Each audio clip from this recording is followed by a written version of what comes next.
શ્રી વલ્લભાધીશ કી જય. ગિરિરાજ ધરણ કી શ્યામ યમને મહારાણી કી જય. શ્રી ગુસાઈજી પરમ દયાળ કી જય. શ્રી ગોકુલ નાથ કી જય. દાવ દયાળ કી જય. શ્રી નવनीत प्रिया लाल की. अपने माथे बिराजता सेव्य स्वरूप की जय. बधाय वैष्णवने जाजा કરીને જય શ્રી કૃષ્ણ. દમલાજીના પ્રાગટ્ય ઉત્સવની ખૂબ ખૂબ વધાય, ખૂબ ખૂબ વધાય, ખૂબ ખૂબ વધાય. આજે એક જ ભક્ત શિરોમણી દમલાજી એવા છે કે જેના કીર્તન ગવાય, જેનું વધાય હોય અને જેને આપણે યાદ કરીએ. ભક્ત દ્વારા ભગવાન મળે, ભગવાન દ્વારા ભગવાન ના મળે. દમલાજીએ ભગવાનથી વિશેષ વલ્લભને માન્યા હતા. ગુરુ નહોતા માનતા અને છતાંય ગુરુ માનતા હતા. એમના માટે વલ્લભ એમનું સર્વસ્વ હતા. એમના પડછાયાની જેમ રહેતા હતા. સૌરાષ્ટ્રમાં તો આજે ઘણી જગ્યાએ ઠાકોરજીનો પાટોત્સવ હોય કે નંદ ઉત્સવ હોય કે આપણો જન્મદિવસ હોય એટલે આપણે બધાએ વધાઈઓ ગાઈએ કે અટકીમાં સામગ્રી ધરીએ કે ઠાકોરજીને નવા વસ્ત્ર આપવું. તો દમલાજીના પ્રાગટ્ય ઉત્સવનું સૌરાષ્ટ્રમાં ઘણી જગ્યાએ મુઠ્ઠી મગનું મનોરથ કરે. કારણ કે વૈષ્ણવ દ્વારા જ વૈષ્ણવ માર્ગ આ ફલિત છે. મુઠ્ઠી મગના મનોરથમાં યથાશક્તિ, યથા દેહે તથા દેવે. પહેલાં ક્યાં આવું બધું હતું? પહેલાં તો તમે જુઓ એટલે ઢાળો ને એ જ બધું હોય. આપણી બાજુ તો અહીંયા રહેવા આવ્યા ને ત્યાં સુધી મને ઓલી શું કહેવાય ફૂલવડીની ખબર નહોતી. આપણી બાજુ એ ન હોય. વણેલા ગાંઠિયા હોય, કાં કળી ગાંઠિયા હોય, કાં બુંદી હોય, કાં એટલે ટૂંકમાં આપણું બધું દેશી જ હોય.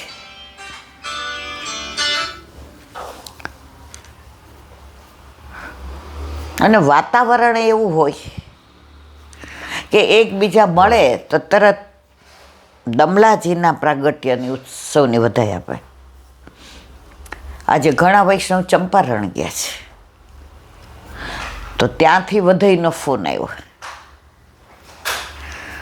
તો દમલાજી એટલે દમલાજી, એને તોલે કોઈ આવી શકે નહીં. એવા દમલાજીનો પ્રાગટ્ય ઉત્સવ એની વલ્લભ સાખી, અરે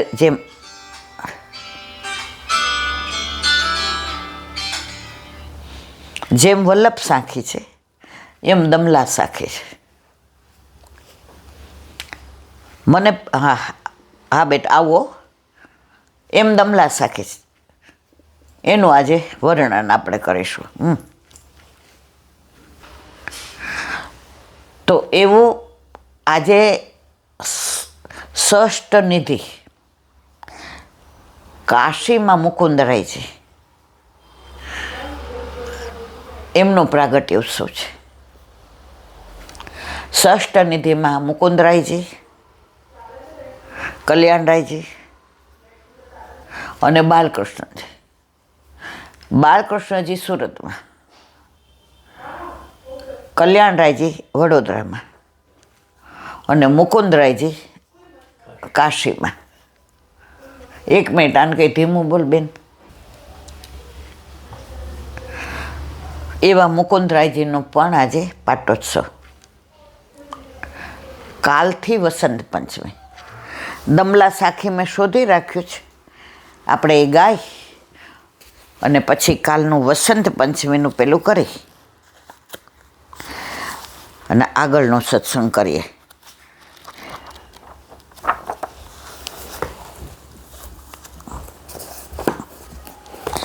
બોલો વલ્લભાતી શ્રી દમલા સાખી.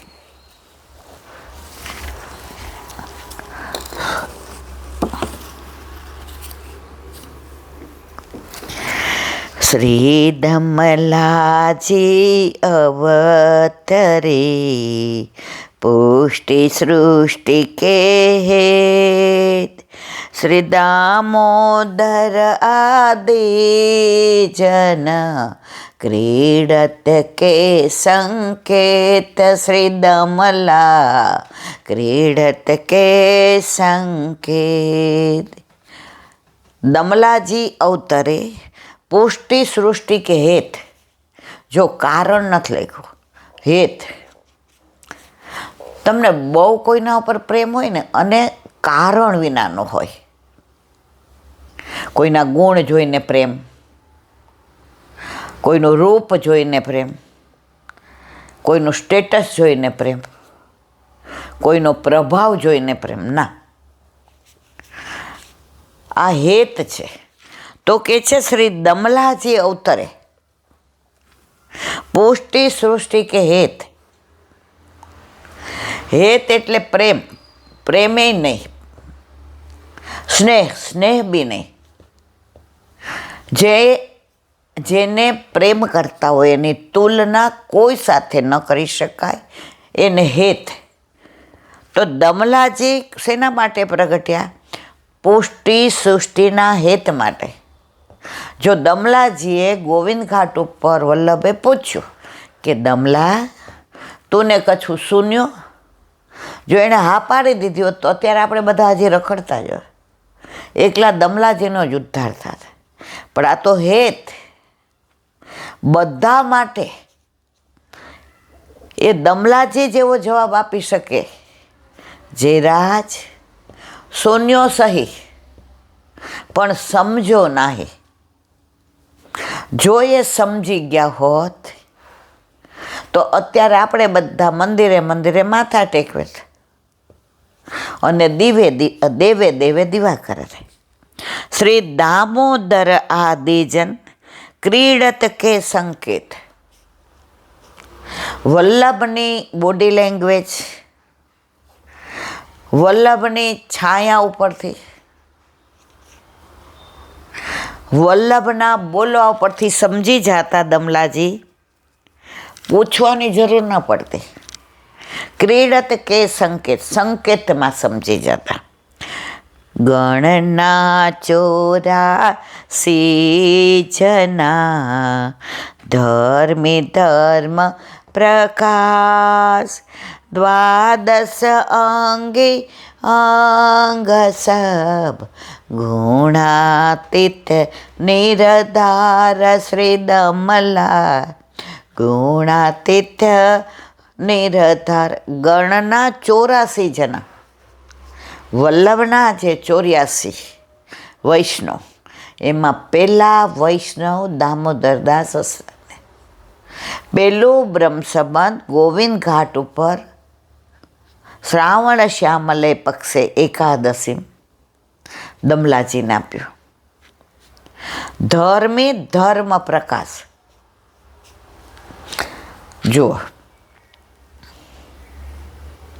મથુરામાં દેવકી વસુદેવજીને ત્યાં જેલમાં પ્રગટ્યા, એ ધર્મ સ્વરૂપ. ધર્મ સ્વરૂપમાં 6 ગુણ: ઐશ્વર્ય, વીર, યશ, શ્રી, જ્ઞાન અને વૈરાગ. પણ ગોકુળમાં નંદ આત્મજ નંદરાયજીને ત્યાં પ્રગટ્યા. એ ધર્મ સ્વરૂપ વસુદેવજી લઈને ગોકુળ પધાર્યા, તો ત્યાં જે સ્વરૂપ એ ધર્મી સ્વરૂપ. ધર્મી અને ધર્મ સ્વરૂપમાં ફેર. ધારયતિ ઇતિ ધર્મ, જેને ધારણ કરાય તે ધર્મ. ઠાકોરજી વ્રજમાં ભગવાન તરીકે નથી રહ્યા, ઈશ્વર નહીં, પરમાત્મા નહીં, બ્રહ્મ નહીં, પરબ્રહ્મ નહીં, પણ એ ગોવાળિયા તરીકે, નંદ યશોદાજીના લાલા તરીકે. એવી જ રીતે દમલાજી લલિતાજી તરીકે નહીં, નિકુંજ લીલાની મધ્યપાતી તરીકે નહીં, પણ ધર્મી સ્વરૂપે વલ્લભ સાથે રહ્યા છે. દ્વાદશ અંગી અંગસભ ગુણાતીત નિર્ધાર. જેમાં ઠાકોરજી દ્વાદશ અંગ છે, એટલે જ ભાગવત ઠાકોરજીના દ્વાદશ અંગ છે.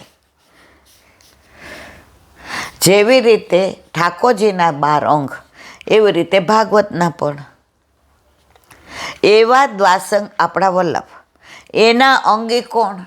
દમલાજી, ગુણાતીત નિર્ધાર.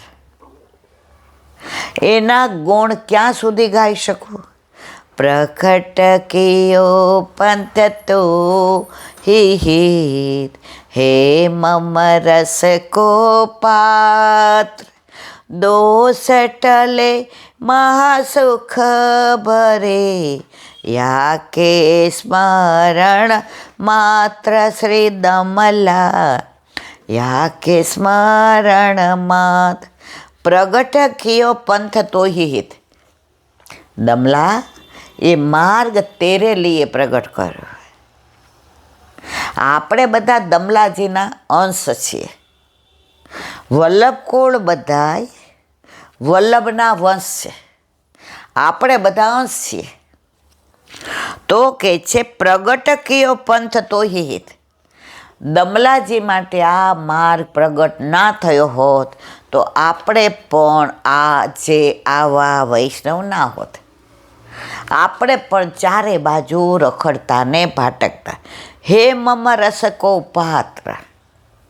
વલ્લભે પોતાનો બધો રસ શેમાં પ્રગટાવ્યો? દામોદરદાસ સરસાજીમાં. જ્યારે વલ્લભે આસુર વ્યોમો લીલા કરે તો ભક્તિનું બધું સ્થાપન કોનામાં કર્યું? દામોદરદાસ સરસાનીમાં, દમલાજીમાં.